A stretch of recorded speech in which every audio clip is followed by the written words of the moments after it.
Сегодня у нас исторические прогулки по Ялте. Самые лучшие люди планеты жили в этой гостинице. Кто тут только не жил. Однажды Виктор Цой, когда они жили в гостинице, он решил пройти в гостиницу, или они снимали здесь. Вот, и выходит портье и говорит: ну-ка, иди отсюда.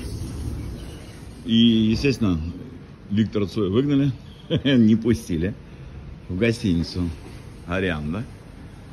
И он начал звонить Соловьеву и просить, чтобы тот вышел, встретил его.